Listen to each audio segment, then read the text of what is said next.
Hey everybody, we're the Jersey Comic Crew, and in today's video we are doing another breakdown video for you guys. We're going to talk about The Mandalorian Season 2, Episode 4, The Siege. Make sure to stay tuned for a quick recap, Easter eggs, and all of our theories on the show. Coming up right after this.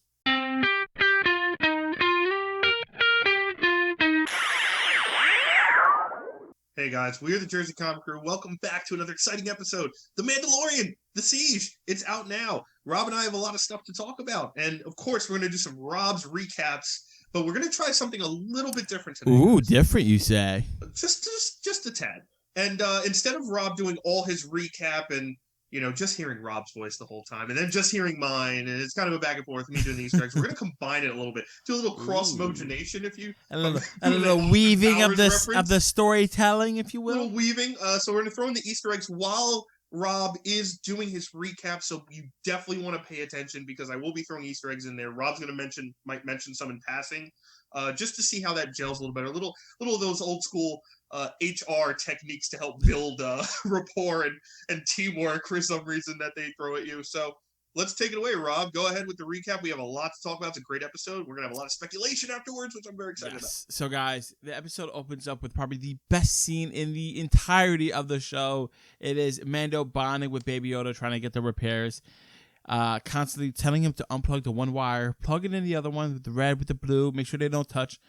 And he's saying the lines multiple times to try to convey to Baby Yoda, hey, listen, don't do this thing. And without the facial expression, he's just trying to do it through Max. Baby Yoda ends up electrocuting himself. It's fantastic. Many babies. It happens to so many babies. Exactly. He realizes doing hardcore maintenance that this is not the job for them. They're going to go back to Navarro. He's going to try to get some repairs in Navarro. Now, Navarro is that planet where we saw the big fight scene at the end of Season 1 where they freed him from the Imperial rule. So when he lands onto the planet, we see two of his old friends, Cara Dune and Carl Weathers' Greef Carga. Now we see Cara Dune and Greef Carga have two new positions within the town. Cara Dune is the marshal, and now this is the second marshal we've seen in the series. We saw the very first episode of the marshal where the guy stole the bounty hunter's armor, right? Yeah, he had Boba Fett's armor. Exactly. Timothy Oliphant the first time, and now we got another marshal with Cara Dune. Exactly. And now Greef Carga is the magistrate. They've all built up the town, trying to create this safe haven here. And the whole planet, except one sector, is pretty much safe, right? So they're walking Mando around the town to show them how the town has improved, the peaceful lifestyle. There's even a school for the children there where all three of them go in there to drop Baby Yoda off at the school so they could talk about some business, Chris. Yeah, and there's a lot of Easter eggs in the school. So we go into the school where they leave Baby Yoda. The first thing is there's a statue of IG-11 in the school who helped free the town and sacrificed himself to save Baby Yoda in the lava at the end, who was played by Taika Waititi. The nanny droid, right? The nanny droid, basically. And we also see a young female student. There's a quick shot of like all the school kids at their desks. Mm-hmm. She has the Rey hairdo with the 3 knots in the back. Oh. So that's a nice little homage to Rey's hair. There's a lot of kids who do that for Halloween, and they dress up as Rey. The hair looks great. The teacher droid, also the one that looks like C-3PO, mm-hmm. Is teaching about the core worlds and the trade routes and different routes in there, and mentions the Akadezi Maelstrom around Kessel. Wait, one more time? The Akadezi Maelstrom. Yes, it's a very odd sentence and word structure, but the plot point is from the infamous Kessel run that Han Solo did, which he mentions originally in episode 4, where they're like, what a hunk of junk. And he's like, she did the Kessel run in under 12 parsecs, kid. Mm-hmm. And then we obviously see it in Solo. We see the actual Kessel run happen in Solo. So that's really cool to mention. Awesome. We do see some more fun things in the school. We see while Baby Yoda's sitting, this kid to the right of him is eating some nice blue macaroons. And the baby's just trying to get a little piece. And this guy must have the will of like iron. He's like, I'm not sharing my cookies with Baby Yoda. I don't know how. I would give him everything if I saw him in person. Baby decided to use his hand thing, take the cookies, and eat them. And he's just eating the whole thing of cookies, which was fantastic to see. Always hungry. Phenomenal. We saw a little Baby Yoda moment. But now we get to the nitty-gritty of the episode. We see Mando goes into the magistrate's headquarters where we actually see a familiar face. we see that blue guy from the first episode of season 1. He is the first bounty ever. He's actually working for Carga now to pay off his 300-year debt, essentially. So that was cool to see. We see the three of them are talking and saying, how safe Navarro is, except for this one Imperial outpost that supposedly has a quote-unquote skeleton crew, right? Carga and Cara Dune request Mando's help to take down this last Imperial base, so that way all of Navarro could be free and it could be a staple for a possible trade route in the future. Mando decides to help. He thinks it's a great thing. So all 4 of them jump on their little speeder. Right? It's a speeder or a hoverboard? Yeah, it's a speeder. Yeah. No, it's a speeder. No, it's not like Back to the Future hover. Nah. All 4 of them on the hover. I meant hovercraft. You know what I was trying to say. They get inside. One inside, they're doing a little bit of research to find out there's actually more stormtroopers in there than they thought. It's not a skeleton crew. Very highly defensive.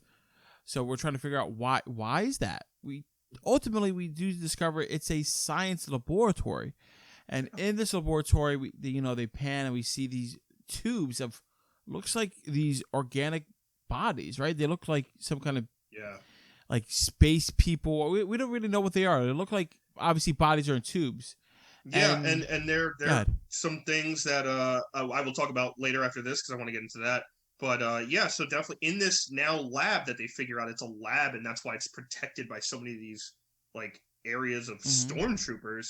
They have to basically lower the temperature gauger that kind of stops the natural lava flow, and it cools it so that it doesn't overheat and blows the place up. And they send Mithril out to do that on this little like tight pad. They did. I forgot. It's very reminiscent of old Ben Kenobi in A New Hope when he goes in to take out the tractor beam so that the Millennium Falcon can escape the Death Star. So that's what is that? Is that a test? And they're like, what? And he's like crawling around lowering the thing. So it's almost the same kind of 1-for-1 shot, which is really cool. By the way, the Imperial Army does not believe in guardrails.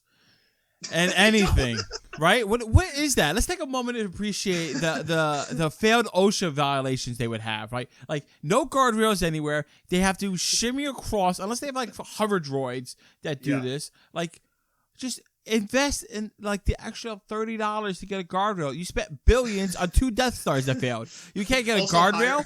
Also hire like one risk manager, and you can tell you all these things. Just like, one. There's not a risk management department in any of this. So. Never. Which is very hilarious. Very good. So as they're trying to escape from the building being exploded, they come across these tubes that I was mentioning, but also a holo message. They clicked on the holo message, and it appears to be a message from Dr. Pershings, which we saw in season 1. He's that doctor that was trying to get the child. It's a message to Moth Giddeon. Now, they all thought Moth Giddeon is dead at this point, and they realized that the message is only 3 days old. Now, the message says, they try their best with the blood harvesting, and they weren't able to procure enough for a full result. He states that they were promising results for an entire fortnight, but sadly, the body rejected the blood. I highly doubt we'll find another donor with a higher M count. So it seems to me, and I'm sure we're all on the same page, that they took the blood from Baby Yoda and tried to inject it in these clone bodies that we see in there, of clone we don't know what of, right? To try to make their own Jedi and Sith. And the higher M count is probably the midichlorians, which was established in the prequel trilogy. And that's like, your ability to deal with the Force, if you will, essentially. So it seems like it's almost like a genome in your body that's different. That allows you to tap into the Force higher or better. And in the prequel trilogy specifically, it wasn't explained, and everyone was kind of crapping on like George Lucas for even mentioning it. It seems like in The Mandalorian, they're making it way more like scientific sci-fi. Yeah. Kind of maybe like taking that and saying, well, what if we expanded this the way George didn't get to and kind of explain it in this way that will connect later on? And I'll talk way more about that later. For me, when I heard this, I was astonished and I loved it. And I was like, wow, this one episode has a better plot line than the new trilogy series. Like, how literally great would it be? Like, you try to take a Jedi, try to take their blood, sci-fi it, put it in these other people to get, like, Force-sensitive people or Force-strong. Like, I'm just sitting here. I'm sorry, I have to go on this rant. Like, no, it's fine. Finn, was obviously force sensitive. He took it. What if he was experimenting on? They put blood in it to see if it. Like, they had the building blocks to do something amazing. I love this idea, and I'm so glad that it's going to get tackled properly in the Mandalorian series. I can't wait for these evil sci-fi experiments to go wrong. But and I'll add you one more too to your theory, which is 100% correct. Also, it's not even this whole episode, right? Like no, to me, not. this episode was kind of like it was almost like a comedy in the beginning, right? You had Mithril, like Horatio Sands, just throwing jokes and like being afraid of everything, and making deals with Carga. I'll take 100 years over your sentence if you do it. Yeah, the stormtroopers getting thrown off the top deck, and then in basically the last 10 to 15 minutes, it picks up almost very much like Rogue One, where it's like the last act is like, oh, okay, here we go. So yeah, but definitely continue. Well, speaking of, oh yeah, here we go. Mando hears his message, immediately flies away. He's gonna go straight to Baby Yoda, make sure the baby's okay. That leaves Cara Dune, Carga, and Mithril to find their way out of the base. Eventually, Cara Dune sees a giant heavy-duty Imperial tanker, jumps in that, gets her friends. They fly off it. We see the stormtroopers hop on their speeder bikes. They fly down the mountain. The graphics, the CGI, whatever they did, it was beautiful. Like it felt like a movie. Them going down was seamless. They're doing, and it's also real too, because there's a shot of, and this is an Easter egg, but there's a shot of one of the guys foot dragging, almost like on a motorcycle, like motocross. Yeah, where they drag the foot to help almost like rudder them into another direction. Mm-hmm. You see him foot drag, which I don't know if they had him like on like maybe a moving pedestal and just for that shot and then added it later. But also I love that not all of them made it down the mountain, right? No. Like you're not going to just make these insane jumps and curves and everyone does it perfectly. Like two guys immediately blew up. Which makes sense. And it makes sense that a lot of them did make it because stormtroopers are supposed to be these elite soldiers. And we're seeing them actually hitting their shots in this, right? But a little bit. But it hits Mando's armor, it just bounces off, so it doesn't even count, right? But they actually hit some shots. They fly down this mountain where I was like, oh, these guys are actually threatening. We see Greef Karga's in the machine, in the gunner seat, destroying some of them. And then all of a sudden you hear, phoom, phoom, TIE fighters are coming. TIE fighters are coming. Yeah. This is a Star Wars movie. This is what I signed up to watch with The Mandalorian. The TIE fighters are coming. They're shooting. Carl Weathers is trying to shoot. He's missing shots. He gets one. They're about to die. And then, boom, the Razorcrest comes out of nowhere. Takes them all down in beautiful sky flying thing. He turns on the engines, turns it off. Baby Yoda's hands are in the air. It's like a roller coaster. And he has his macaroons with him. Like, they're going crazy. And he throws up. he throws up. Oh, that was great. So great. The line where Mando was like, oh, you stop it, like, no, we have some onboard disturbances. And he has to clean up the whatever. Yeah, maintenance. Yeah, that's the word. Because you spit up on his tunic thing. Oh, guys, it was so great. It was that last little action scene was great. The speeders chasing them, the TIE fighters, the Razorcrest coming, doing all the aerial acrobats. It was fantastic. Yeah. Then we get... Oh, go ahead. Oh, sorry. I was going to throw in, during that chase scene, the tanker that Cara Dune basically takes and that they're shooting with is called a Trexler Marauder. Okay. And it's kind of a later version to the one that we see in the final battle of Rogue One. So it's kind of another Rogue One centerpiece of that as well. Also, Greef Karga at the gunner was basically almost the same as Luke Skywalker in the Millennium Falcon at the gunner back in episode 4. It had the same sound when he turned it on, same type of gun style. Even the radar was very similar, so that was definitely Millennium Falcon. I like how the pews were the same because the sound of the pews give you that Star Wars goodness. Oh yeah, and even the speeder bikes, like we've seen them since Return of the Jedi. We saw them earlier in the season. Glad that they're bringing those back a lot because it adds that fast momentum that like, oh crap, we gotta react quickly, and then obviously the TIE's coming in. And then you have the nostalgia of the sounds coming in, and you're feeling it all. So that leads us towards the end of the episode, right? So after it's all said and done, we see the Razorcrest flying off. We see one of the New Republic captains, Captain Carson Teva, comes down to try to see what's going on with the Razorcrest, try to get some more information. He talks to Cara Dune, and it's like, oh, you were a former soldier. I get that. I'm a soldier now. I saw your family died on Alderaan. I'm sorry about that. The only way that we're going to help is if we get local support work with us. And she's like, nah, forget that, man. He's like, all right, listen, we want you to join. Here is a crest pretty much of the New Republic. He's like, the old "here's my card" situation. yeah, let me know if you change your mind. We could really use somebody like you. He leaves, right? Then we get very good scene. We get a cut to the super massive Star Destroyer in space where the Imperial commander receives a transmission, and it's from the repair guys that looked super sketchy in the beginning. You all knew something was up, right? Absolutely. When he turned. And it looks like he placed a tracker on the Razorcrest. So now we know Moth Giddeon and the Imperial forces are going to know where Mando and the child go next. So they're going to confront Ahsoka probably when Mando meets Ahsoka and they do all that. Moth Giddeon says, we'll be ready for him. Then the camera starts to pan out, and then we see this chamber with dozens of these armor suits. Maybe they're like armor suit droids. Maybe they're like Vader, like S kind of things. I don't know. Like I'm so excited for this, and that's the episode, by the way. Yeah, and I'll do the armored suit stuff first because that's going to be the quickest. So they are armor of what's known as the Dark Troopers. I knew it. Hold on, real quick before you explain it, guys, because I was watching it. I didn't know the name, but I knew it. I was watching, and I was like, I have no idea what this is. And me and my fiance Heather were watching. She's finally caught up, and she's like, I don't know, they look familiar, right?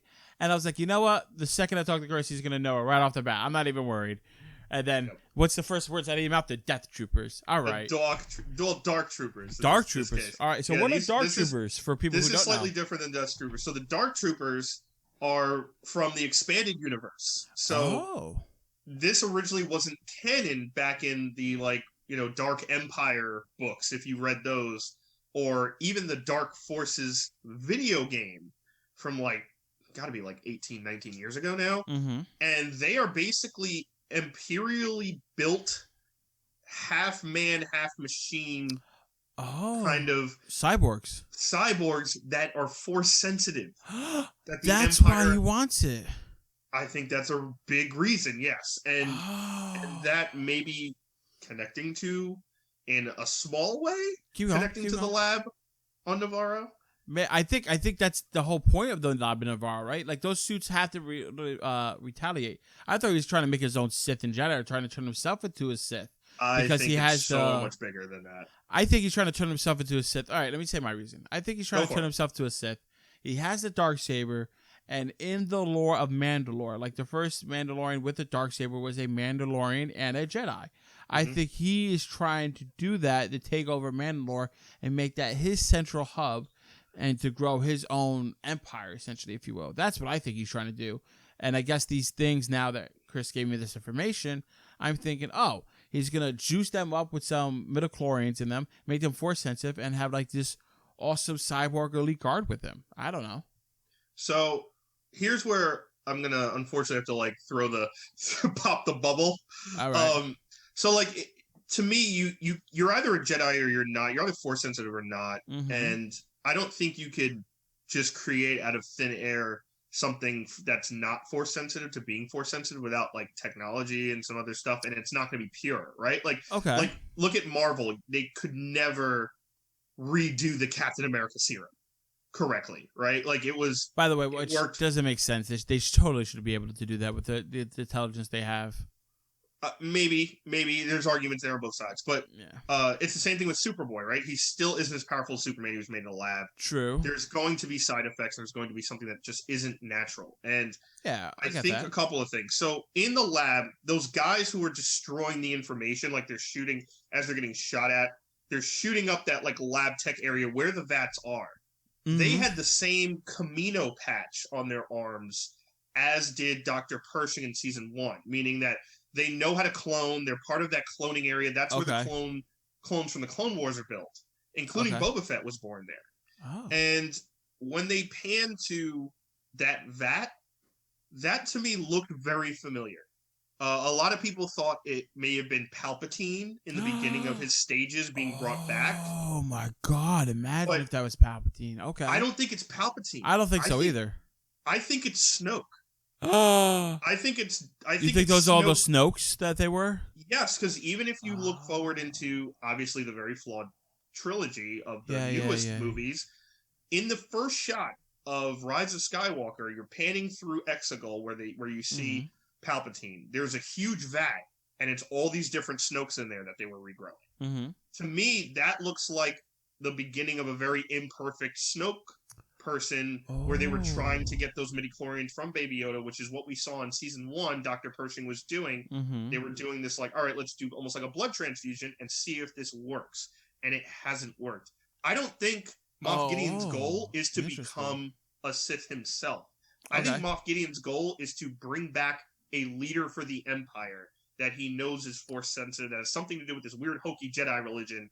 So you think he's the ultimate loyal follower? Like he's trying to create a new master to follow, not becoming a master. Absolutely, and I think there's always like the big boss and the guy who's bigger behind him. And I think Moff Gideon isn't the big bad. I think he's the guy who's waiting for the guy behind him. And I think what's going to happen with this series overall. Yeah. If you take a look at what Dave Filoni has been a part of, right? Mm-hmm. The Clone Wars was basically to make the prequels better. He took the Clone Wars and detailed different aspects of that war that Lucas really didn't have time to do in those movies, and made the prequels better. If you watch the prequels after watching Clone Wars, you're like, oh my god, I understand this so much better. Yeah, you have a better appreciation for them. Yeah, so you think they're trying to do that same thing with the new ones, especially if that's Snoke? Absolutely. I would like that. I think I would like that personally, even though I want it to be its own thing. But making those tubes maybe precursor to Snoke's before we get Snoke's down the line, I could see that. I think I could vibe with that. Absolutely, because we don't know anything about Snoke's story. No, right? We don't.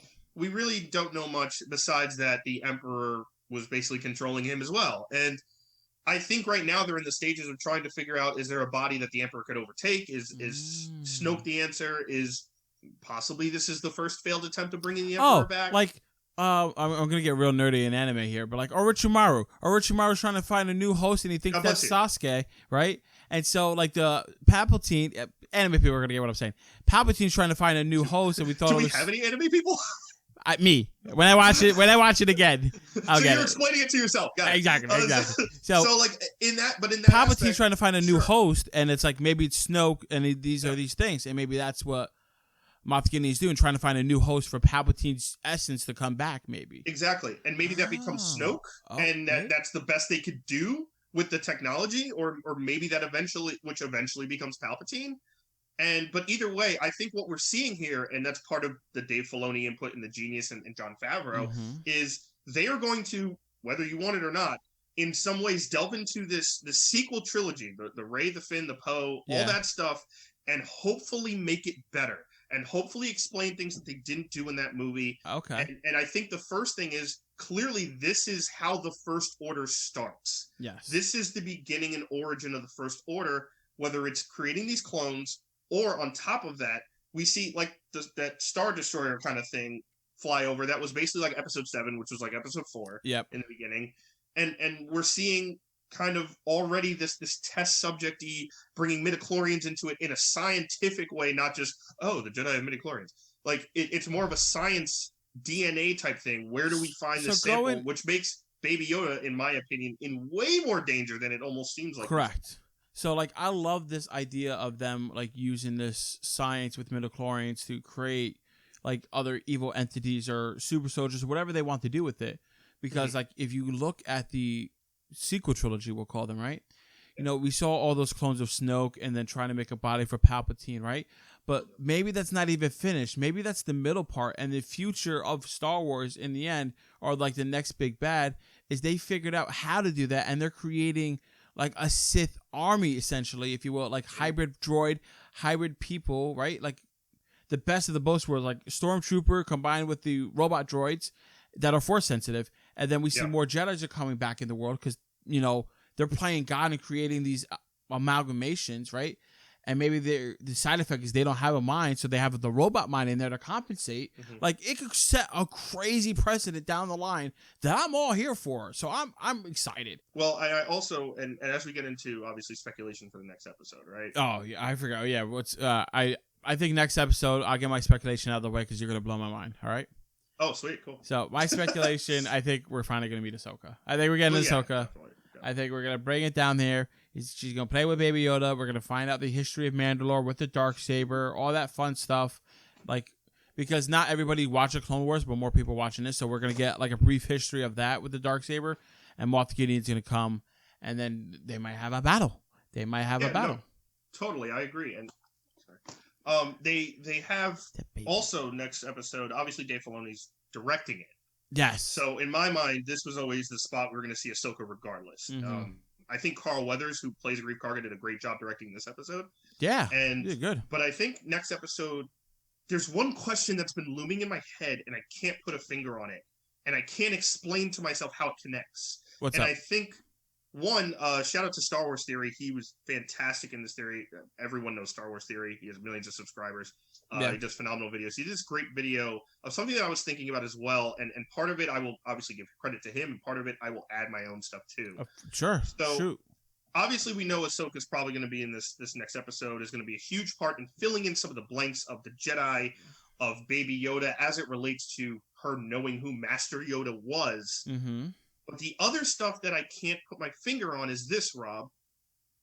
As much as I love Ahsoka, and as much as Ahsoka's going to be so cool to see in live action as Rosario Dawson, she still left the Jedi Order at like 16-ish. Yeah. In Clone Wars. Her relationship with Yoda isn't to the extent of my knowledge as far as, hey, I know all his backstory. I know where his people are from. I know this and that. Unless when she was out with Sabine in the Outer Rims looking for Ezra and Thrawn and trying to save Ezra and bring him back, she stumbled upon the planet where Yoda's from. She could have. Like, they could write... There's so much open space with her, like, not discovered, that they could almost do anything with it. Mm-hmm. I mean, just the fact of her being a Jedi and the baby being a Jedi, like, that could give some guidance. Necessarily doesn't need to find his kind of alien race. I think now it's, in the broader term, fighting more Jedi and finding a place for him to be safe. I don't think it's necessarily finding his alien thing. Right? Like, the overall storyline is getting Mandalorian, the simplicity of it, right? Mandalorian gets Baby Yoda, has to bring him back to his people, wherever the hell that may be. Yeah, but I don't think we're going to find it now. I just think that's the end game. I think the word people into his kind is very ambiguous, because it could be Jedi or it could be his race of people. Not Mandalorian. Or it could be Mando himself. Or it could be himself. That's his people. Because he raised him, and he may not want to leave him. You know what I mean? That may be his That might be the journey all along. Like, you are his people, right? Oh, I would hate that. I would hate that. Really? I mean, like, that he was his people all along. I mean, he could go there and come. Who knows? I mean, it's not going to be something where we're going to get a full-fledged answer, because I don't think Baby Yoda's still going to be able to talk by the end of this, because he's already 15. He's still a child. So, but I think here's where it gets a little crazy. All right. What's up? Is there a possibility that someone like a Mace Windu could still be involved? Ooh, no. Why? No, Mace Windu. They're not going to bring... What value does Mace Windu bring back? So here's the thing. When Mace Windu was killed in episode 3. Yeah. He gets his arm chopped off. He's electrocuted out the window. We never see him land. And Coruscant is huge. Like, you're talking about massive falls. We know Jedi could survive massive falls, and this is part of Star Wars theory's theory. You're thinking like a dark... Oh, go ahead. Tell me the whole theory. I think there's a possibility Mace Windu died. Even when he, quote-unquote, died in episode 3 when I was a kid, I never fully believed he was dead. He's supposed to be one of the strongest Jedi of all time. We didn't see him die, and episode 3, we literally see Jedi die that don't even have lines, really, right? Like, Ki Moody and Plo Koon and Ayala Sakura, all these Jedi who just go panel, getting shot to death or blown out of the sky. We never see Mace Windu actually die, and I think George Lucas did that on purpose to kind of leave that door open in case it's interpreted another way or there's some crazy cool idea later on. And I think there's a possibility if he survived, and I'll go as fast as I can through this. If he survived, he was probably almost like, if you played Ghost of Tsushima, he was knocked out during the battle, someone helped him recover and brought him back. Later on, Order 66 had happened. Everyone's already dead. So he went from crap, I need to help, to crap, I have to escape this rim, this territory. What if he's been hiding out in the outer territory, got a mechanical arm, has been to himself? We also know that Mace Windu, in the expanded universe, had a big trouble with the light side and the dark side. He was one that questioned a lot, which is also a reason his lightsaber's purple. Okay. Right? Like, he is someone who questioned and had a big trouble with it. He's a saber technician, but the Force, he always had a little issue with it. What if, and again, Ahsoka left at 16. She wasn't a full-fledged Jedi. We also saw her in Rebels stand up to Darth Vader in his prime. What if she found Mace Windu on this travel to figure out the Jedi and stuff? Okay. And how this connects to Baby Yoda is, in my mind, when I think who would know the most about Yoda, it's Mace Windu. Every shot we've seen is Mace Windu with Yoda. They were almost like buddy, and in the books, in canon books and comic books, they even fleshed that out more as they almost had an Anakin Obi-Wan relationship. So I like that theory a lot. Like I like it, but I mean, the issue is with obviously establishing all that, right? Yeah, it's far-fetched and it takes a lot of time elsewhere. Correct, right? Like aside from that, like let's pretend that wasn't a big issue, which is it's probably the biggest issue. I think the fact that like you have Ahsoka, one Jedi already, adding another Jedi, too many Jedis in this Mandalorian soup, it's gonna be like, why am I looking at Mandalorians where I just want more Jedi? Too much flavor is too tasty. Exactly. So that's why I think you can't do that because you gotta do this. She could maybe say she was with somebody, and like this backdoor Ahsoka theory that everybody's talking about, like her getting her own series. Maybe that gets fleshed out in that, and maybe in this show she says, I met a Jedi during my trainings who we all thought was dead, who trained me, who taught me a little bit about Yoda's thing. The possibility is if he's possibly alive. I don't think they're going to name drop Mace Windu. Maybe they said, hey, I met another Jedi who helped train me a little bit more, and that established that she's a gray Jedi. Because I can see them doing all that, and maybe they can flesh it out in the Ahsoka thing. And maybe he finished her training, and she's an ultimate, like even more of a somehow a badass now. Maybe aside from the far fetched. And again, this is far fetched, but I think there's this back door is a little open of again, Star Wars. You see people die who die, right? You see him die.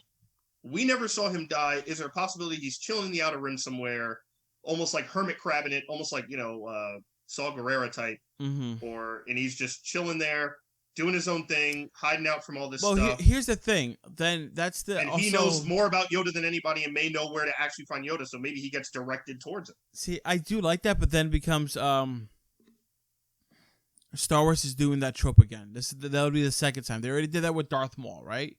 That he died, where you all thought he died. He fell down, and then it was like, oh, off camera, he's actually alive, and we're using him again. Oh, Mace Windu? Oh, you thought he died? No, we're doing that again. And I don't think Star Wars likes to do that, even though when I say that out loud, Star Wars has had the same villain for 9 movies. That's what I'm saying. For the past 45 years. 2 Death Stars and 2.5. Well, 2 and 3. More like 9 with the size of the last one. Right, and maybe I'm just dumb. Maybe they're gonna do it again because they like to rinse and repeat. I don't know, but who knows? I mean, it would be a huge nostalgia boost. I don't know if there's anyone who wouldn't want to see Sam Jackson and Rosario Dawson on the same screen in some form. Doesn't have to be Mandalorian. It could be her show, but I don't know. I think there's a possibility, but I think in this next Ahsoka episode, I think they got to fight in the beginning, right? Ahsoka and Mando.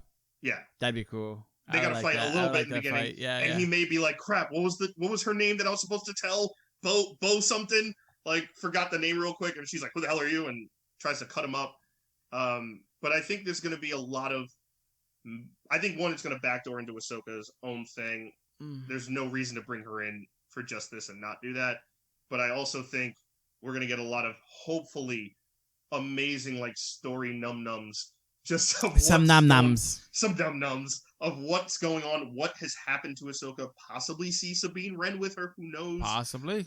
And this planet, this forest planet, I feel like she's almost going to be, if you watch Legend of Korra, almost like Toph in the forest, like this forest hermit that just can sense everything going on around her. And I think Ahsoka's going to be kind of this Jedi wizard who's in constant hiding. So, guys, that is our video on The Mandalorian Season 2, Episode 4. We want to hear your thoughts down in the comment below, what we're going to get next and the future of The Mandalorian and Star Wars. We really appreciate it. Guys, and thanks so much. Give us a thumbs up. It really helps the channel out a lot. And if you're brand new, make sure you subscribe and turn on those notifications. You don't want to miss any more wild Mace Windu theories in The Mandalorian that have nothing to do with it. And we will see you next time. And before you go, you're going to see our icon on the right. Make sure you subscribe, and then you see some more videos on the left that you might watch. Take it out. What? Let me do that again. That was terrible. You said take it out. I said take it out. Take it out, man. Take it out. All right, let me do that. All right. Yeah, even Heather's like, what are you saying over there? You fucking idiot. Take it out. All right, hold on. No, she was commenting on left and right. I was like, this is totally wrong. All right, hold on. And guys, before you go, on the screen, you're going to see your icon. Make sure you click that subscribe if you haven't already. And on the other side of the screen, you can see some videos that you might like. Check them out and enjoy. Much better.